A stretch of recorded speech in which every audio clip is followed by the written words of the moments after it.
Welcome back to the Money Show, and let's get it going with our second discussion where scammers are coming up with the innovative ways to dupe people.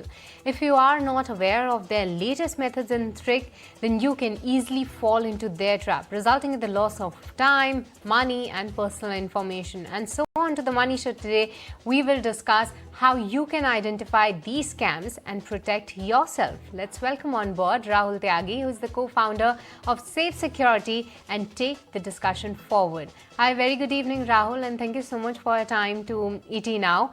Firstly, there are a lot of scams that are happening, and we have also listed down to tell our viewers in terms of there's a UPI refund scam, OTP scam, fake delivery scam, and whatnot. A lot of scams related to the stock market as well. But since you deal with so many real life situations, tell us what's latest in terms of the scam, as well as how frequent these scams are getting for the people around, and how difficult it is now becoming to actually spot any of the scams that's happening.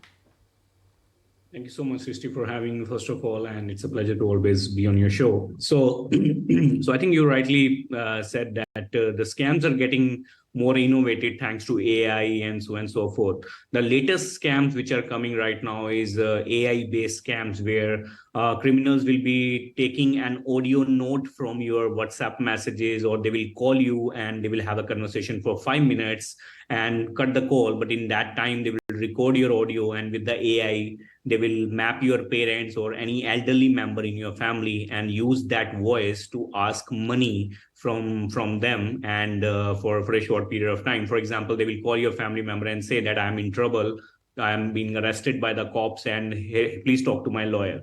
And that conversation is AI, and then the as you transfer the call to the lawyers are the criminals, and then they will convince your parents or your grandfather or grandmother that yes, he's in trouble and you need to pay money to them. That's the one of the latest one. But if you talk about the traditional way of scams like OTP based frauds and fake delivery scams recently came to the picture, where one thing which I want to aware all the people all the people who usually shop from Instagram based websites, where they find some lucrative offers of t-shirts or some gadgets or mobile phones. So these criminals will run a fake page on Instagram and with the supported website. And when you go on purchasing those websites, you will see a very crazy price, and they will say only 24 hours to purchase that. And when you purchase that, the only condition to purchase those type of items is with your only credit card. Now, when you fill the credit card, you think that they are not going to save your credit card details along with your CVV number. But in the background, once you fill it, they will take the order, but also they will save your credit card information. Now, if the criminal is from India, he will not use your credit card information in India. He will sell that credit card information out of India. So anywhere the transaction will happen, the law enforcement in India will not be able to retrace those back. So customers need to be very careful in terms of choosing from where they are purchasing. So these scams are having a shelf life of 1 week. They will run the page, they will put money to promote that Instagram page so that you will be able to see on your home screen. When you purchase that, after 1 week, the website will be disappeared, the page will be disappeared. So these type of scams are highlighting nowadays, seriously. Oh, that's a new information for me as well, Rahul, in terms of the AI scam, especially that people are using AI to scam or to cheat other people. But when it comes to finding out the ways that how can one protect in terms of getting or being accused with one such scam, so what is your suggestion to the mass audience there, that what steps that they should be taking, as well as what points they need to be really careful of?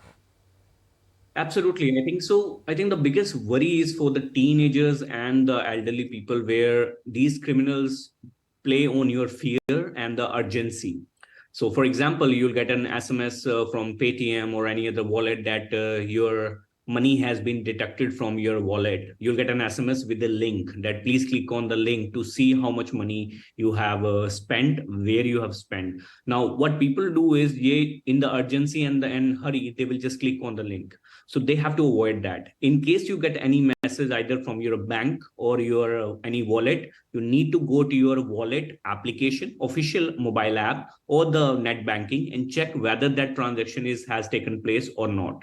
That is point number one. Point number two is that usually they will come up with so many lucrative ideas to really push, to play on your greed, that you're getting something very cheap and so on and so forth. So one thing you need to keep in mind, that apart from very recognized websites, which can be e-commerce website or some other shopping websites, do not hurry in terms of purchasing something, especially from the Instagram pages or any website which is not known to you previously. Now, if you talk about the mainstream e-commerce websites like the Flipkart or Amazon and so on and so forth, that we know all about. But if you talk about some new ones which is having no head and tail, no address is written on the website or the application, that who is the person who is behind it. And even for the applications, if you are purchasing any and downloading any shopping applications, you need to ensure that while downloading, if you go scroll down on your Play Store or iOS store, you will see the company's email ID, company's website, and company's corporate headquarter address.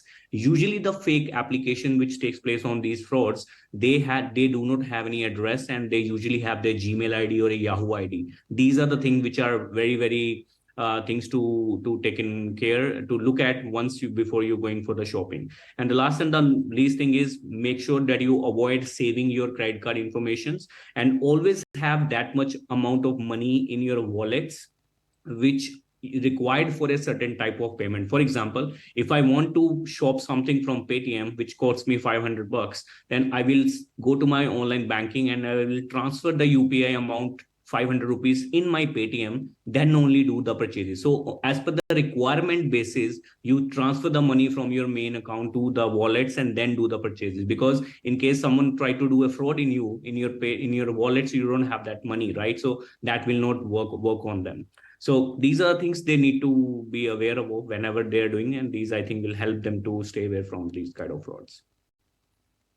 These are the quick tips by Rahul, where you can prevent yourself falling a trap of being a trap in any such scams. But Rahul, two things happen. Firstly is the people actually take advantage of the urgency. They are in a hurry to get the OTPs and the payments being done. That is one great thing that you have highlighted. But the other thing is phone hacks. Because I was reading that there are tricks then where they can get that virus into your phone and then try to steal the information. So in order to prevent this one, are there any applications, are there any sort of a means to actually knowing that what exactly is happening with the phone, any scanners that they can run on a daily or a weekly basis, so that they are aware that what's happening inside the phone, and then maybe prevent one such fraud? So there are two ways, Rishi, someone can hack your mobile. I think this is for people who give their mobile phone to their children to make sure that they sit in a quiet place and play the games. So usually this is a tip for the Android users. If you see in the past 5 years, iOS is considered to be a very secure operating system because it is a closed operating system. But when it comes to Android, Google makes Android and give it to all the manufacturers, and then manufacturers do the tweaking with their operating system as per the hardware of their mobile phone. So for the Android users, it's better that they ensure that if they're giving their phones to the children, because when you give any phone to your children, they will install a game out of the Play Store sometime, which is considered to be a paid game on Play Store, but freely available on any pirated website. When you install that game into the phone, it will ask you certain permissions. Like all normal application, whenever you install, they ask for certain permission. But in particular, that application, along with the game, inside that game, they will ask you permission for the malware also. So once you install that application, it can take your SMS, it can remotely take your screen, you can take care of your browser saved password, your WhatsApp chat, so on and so forth. So that is the one tip they need to ensure that make sure that whenever you give your phone to your children, or whenever you are installing any application, do not go out of Play Store and download from any third-party applications.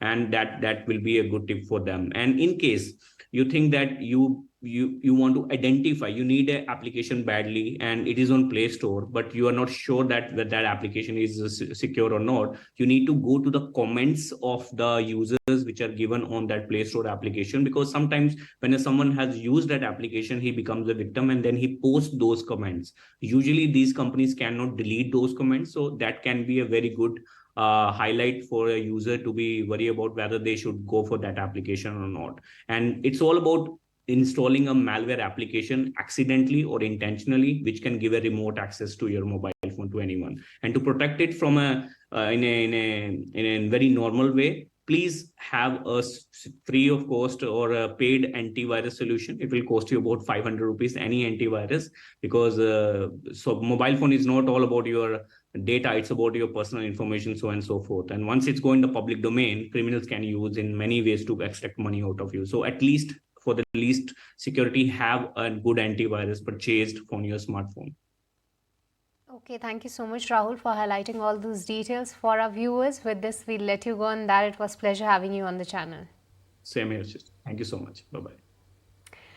Okay, so that was all the discussion about how can you prevent yourself from falling for one such trap by the scamsters. But with this, viewers, before we slip into a short break, let's tell you what you will be expecting in tonight's episode of Leaders of Tomorrow. As IDFC First Bank present Leaders of Tomorrow's Independence Day special, we are in conversation with Nishad Forbes, past President CII and co-chairperson Forbes Marshall, to discuss the evolution of the Indian economy, changing perception of India, role of MSMEs in boosting the growth trajectory for the country and more. Let's listen into this one.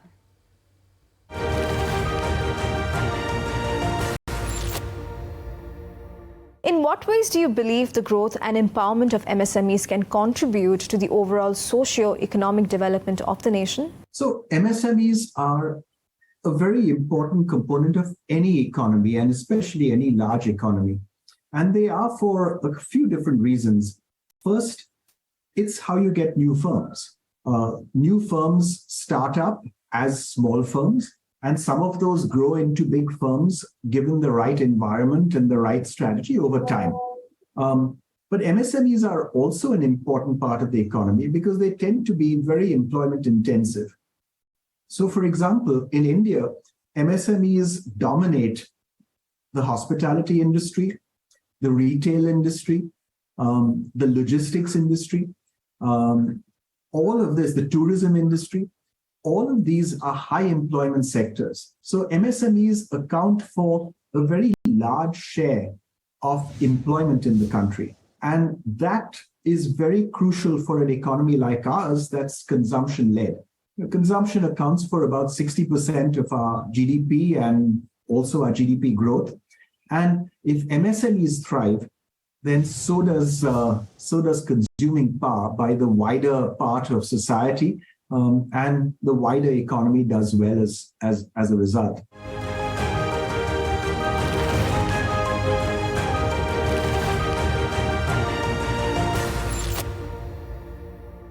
And for this exclusive conversation, tune into Leaders of Tomorrow tonight at 10:30 p.m. only on ET Now. But with this, viewers, it's time to slip into a short break. But don't go anywhere. We'll be right back.